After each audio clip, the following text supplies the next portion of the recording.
Saudara-saudara, selamat pagi semuanya. Senang sekali karena kita bisa kembali bertemu di dalam doa pagi online GKI Samanhudi. Saya mau mengajak kita untuk membaca dan merenungkan firman Tuhan di dalam mengawali hari kita pada saat ini. Sebelumnya, mari kita mempersiapkan hati, kita bersatu di dalam doa. Ya Tuhan, kami mengucap syukur untuk pemeliharaan-Mu di dalam kehidupan kami. Tuhan menjaga kami dan mempercayakan hari baru untuk kami jalani. Dan saat ini kami mengkhususkan waktu ini untuk membaca dan mendengarkan firman Tuhan. Tolong kami sehingga firman Tuhan tidak berlalu begitu saja, tetapi boleh kami pahami dengan baik. Dan biarlah melaluinya kami didorong untuk menjadi pelaku firman yang setia. Kami siap untuk belajar dari firman-Mu ya Allah. Kami siap untuk berproses di dalam hari-hari yang Kau percayakan. Berkati hamba-Mu sehingga bisa menyampaikannya dengan baik. Di dalam nama Tuhan Yesus kami berdoa dan mengucap syukur. Amin. Bapak Ibu, saya mau mengajak kita untuk membaca satu bagian firman Tuhan yang terambil dari Matius pasal 9. Kita akan membaca ayat yang ke-27 hingga ayat yang ke-34. Matius 9 ayat 27 hingga ayat yang ke-34 saya akan bacakan untuk kita semua. Yesus menyembuhkan mata dua orang buta. Ketika Yesus meneruskan perjalanannya dari sana, dua orang buta mengikutinya sambil berseru-seru dan berkata, "Kasihanilah kami, hai anak Daud." Setelah Yesus masuk ke dalam sebuah rumah, datanglah kedua orang buta itu kepadanya dan Yesus berkata kepada mereka, "Percayakah kamu bahwa aku dapat melakukannya?" Mereka menjawab, "Ya Tuhan, kami percaya." Lalu Yesus menjamah mata mereka sambil berkata, "Jadilah kepadamu menurut imanmu." Maka meleklah mata mereka, dan Yesus pun dengan tegas berpesan kepada mereka katanya, "Jagalah supaya jangan seorang pun mengetahui hal ini." Tetapi mereka keluar dan memasyurkan dia ke seluruh daerah itu. Sedang kedua orang buta itu keluar, dibawalah kepada Yesus seorang bisu yang kerasukan setan. Dan setelah setan itu diusir, dapatlah orang bisu itu berkata-kata. Maka heranlah orang banyak, katanya, yang demikian belum pernah dilihat orang di Israel. Tetapi orang Farisi berkata, dengan kuasa penghulu setan, ia mengusir setan. Demikianlah firman Tuhan. Saudara-saudara, hari ini kita akan sama-sama membahas sebuah tema mengenai melihat Tuhan. Tentu melihat yang di sini, saudara, bukan dimaksudkan hanya dengan indera penglihatan kita saja, tetapi lebih jauh dalam batin kita, dalam pemahaman kita, untuk membuka diri kita di dalam menghayati apa yang Tuhan kerjakan di dalam kehidupan kita. Hari Minggu yang lalu, saudara, kita membaca bagian Injil yang cukup panjang, betul ya? Dari Yohanes 9 ayat 1 sampai 41. Di dalam pembacaan Injil itu, saudara, ada satu ayat yang menarik perhatian saya, yaitu di ayat ke-39 yang mengatakan bahwa ketika Yesus datang ke tengah-tengah dunia, maka ia datang untuk menghakimi, sehingga orang yang tidak melihat jadi melihat, dan orang yang melihat menjadi buta. Menarik ya saudara. Kalau kita perhatikan maka kayaknya rumit amat sih. Masa yang gak lihat jadi lihat, udah ngelihat malah jadi buta? Sebenarnya apa sih maksudnya saudara? Nah, ketika kita membaca bagian itu, maka ini menjadi dasar dari seluruh pekerjaan yang Yesus lakukan di tengah-tengah dunia. Dalam ayat itu, saudara, terkandung pesan yang luar biasa karena Yesus datang ke dunia melakukan mujizat di tengah-tengah orang banyak, melakukan hal-hal yang dianggap luar biasa bukannya tanpa tujuan.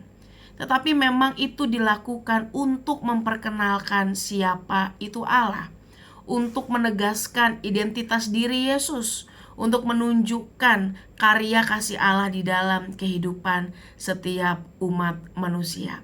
Oleh karena itu, saudara, menjadi menarik karena kita hari ini juga membaca begitu ya tentang mata dua orang buta yang disembuhkan oleh Yesus. Tidak terlalu jauh berbeda, saudara, dengan pembacaan hari Minggu ketika yang disembuhkan juga adalah orang buta. Menarik karena mungkin sebelumnya, saudara, orang-orang yang buta ini gak tahu siapa itu Yesus.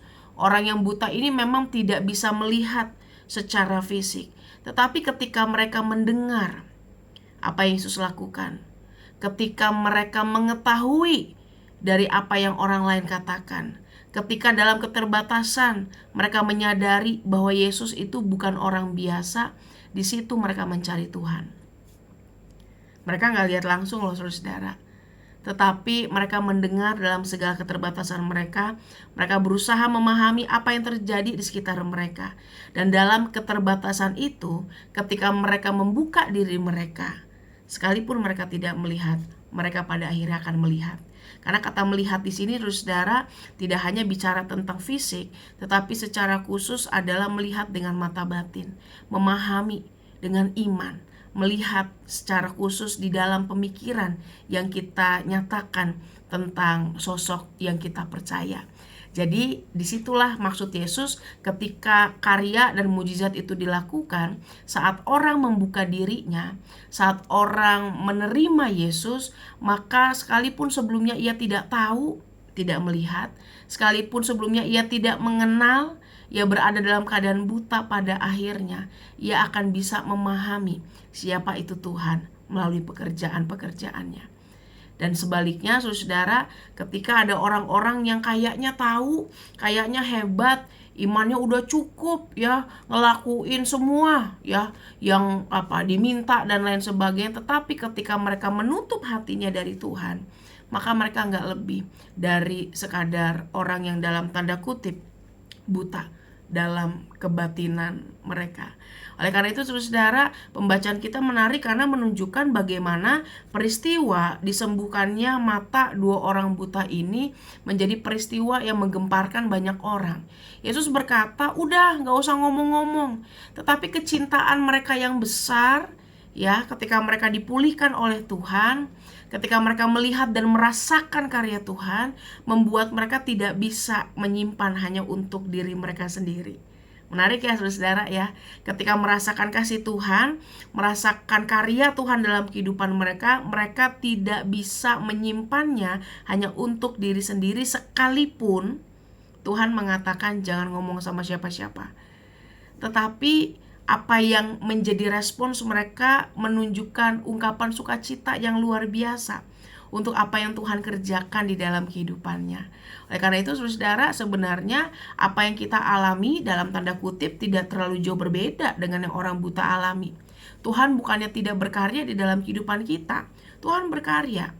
Kita berjumpa dengan Tuhan, Tuhan menjawab doa kita, Tuhan menolong kita, Tuhan membantu kita, Ia menyediakan dan membukakan banyak jalan kepada kita. Tetapi pertanyaannya, ketika Tuhan sudah melakukan banyak hal dalam kehidupan kita, yang berarti buktinya itu tidak kurang, ya, Ia sudah melakukan banyak hal dalam kehidupan kita, apakah kita juga memiliki respons yang sama ketika kita sudah melihat dan merasakan seperti yang orang buta tadi? Ada banyak orang saudara yang sudah merasakan kasih Tuhan, yang sudah melihat, mengalami perjumpaan dengan Tuhan, tetapi tidak benar-benar mengungkapkannya di dalam syukur kepada Tuhan. Tidak benar-benar memasyurkan Tuhan lewat seluruh hal yang ia lakukan. Apa yang terjadi di sini saudara menunjukkan kepada kita bahwa sejatinya memang kita mungkin melihat, tetapi ada dalam masa-masa tertentu kita justru buta terhadap apa yang Tuhan sudah lakukan dan kerjakan di dalam hidup kita. Padahal tadi yang saya bilang, buktinya tidak pernah kurang dan selalu jelas nyata dalam kehidupan kita. Ya kalau kita hanya cari bukti yang kita mau saudara berdasarkan keinginan kita, ya susah ya. Karena apa yang Tuhan nyatakan di dalam kehidupan kita bukan tergantung sama kita, tetapi itu mutlak menjadi hak Tuhan. Ya, mau seperti apa itu bagiannya Tuhan. Dan dalam pembacaan kita ini saudara, kita melihat bagaimana peristiwa penyembuhan ini ternyata tidak selalu direspons dengan baik oleh orang-orang yang ada di situ.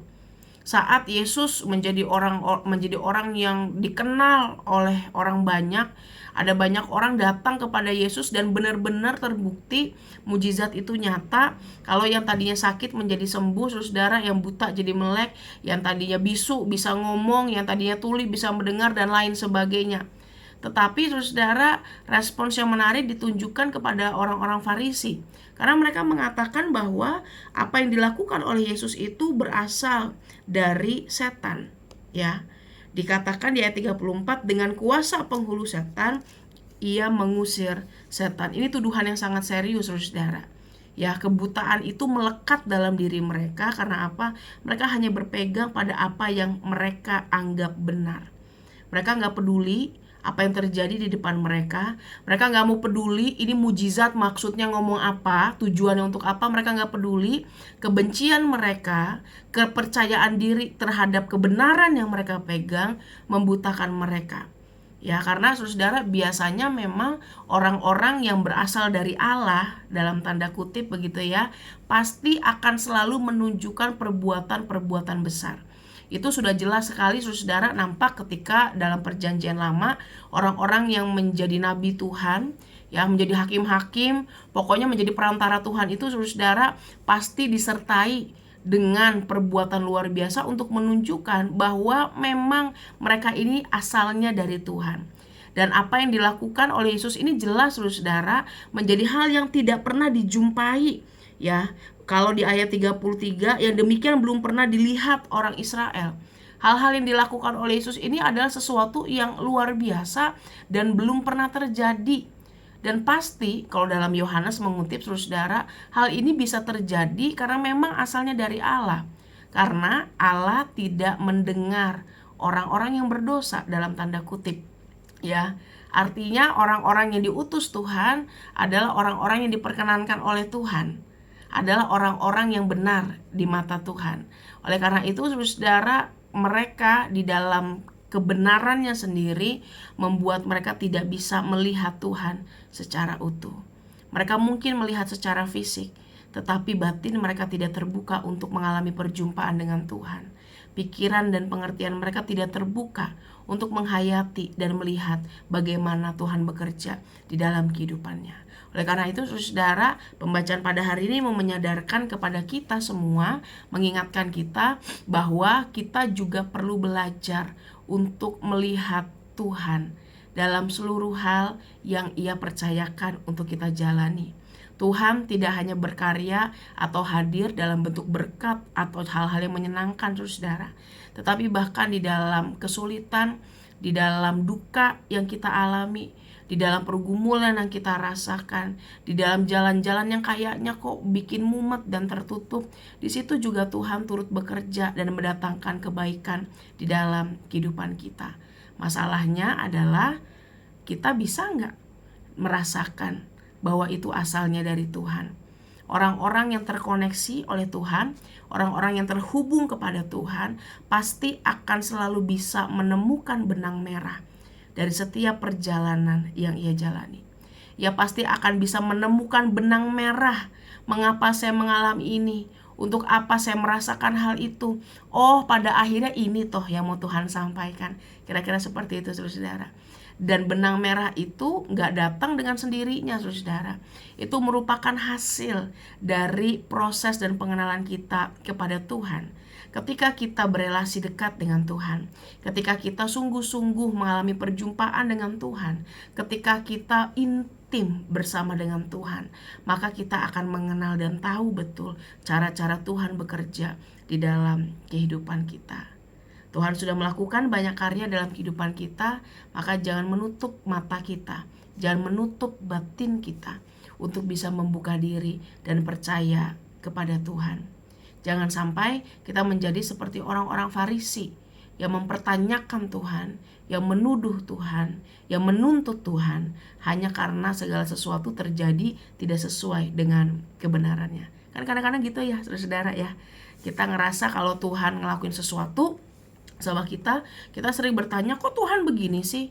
Katanya kalau ngetok maka dibukakan.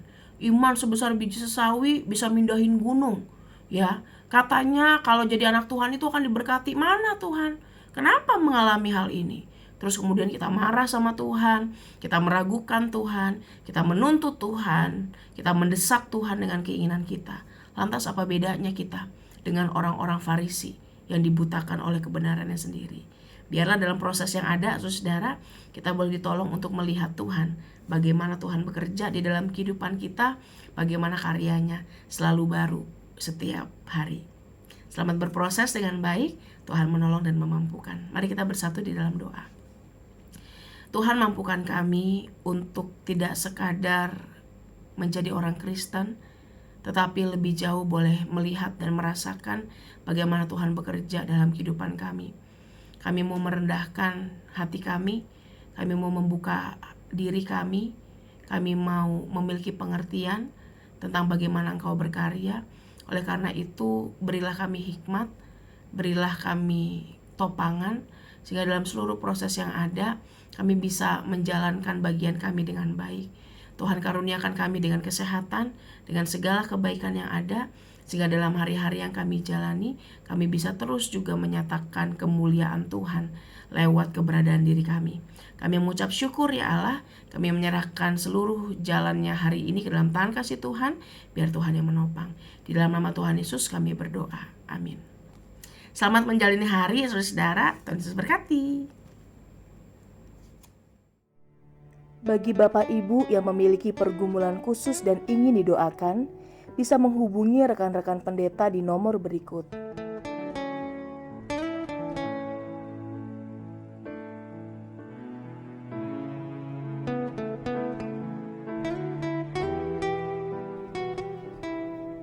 Tuhan Yesus memberkati.